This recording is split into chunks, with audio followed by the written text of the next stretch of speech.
Ce camp surpeuplé héberge environ 1600 personnes depuis des mois, avec peu de toilettes, nulle part où se laver et peu de protection contre les intempéries.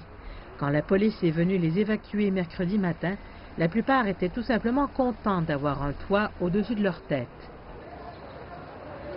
Même une heure ici, c'est dur. Plus forte raison, une semaine.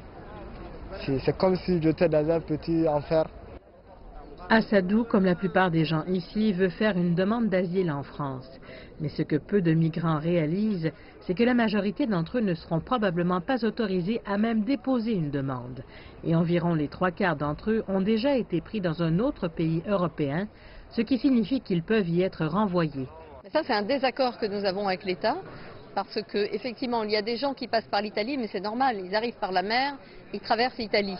Donc en Italie, ils posent leur empreinte, et ensuite ils arrivent en France. L'Italie ne cherche pas à les garder, hein.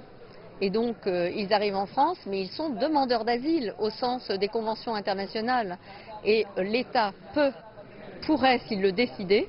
Les députés français ont récemment approuvé une nouvelle loi visant à augmenter le nombre d'expulsions, à réduire de moitié le temps pendant lequel les demandeurs peuvent faire appel d'un rejet et à doubler le temps pendant lequel ils peuvent être détenus. La loi doit encore être adoptée par le Sénat, mais les ONG disent qu'elle est déjà appliquée sur le terrain. Pour les partisans et les adversaires de la politique gouvernementale, ce qui arrivera aux personnes qui vivent dans ce camp sera un test pour la nouvelle politique d'asile en France.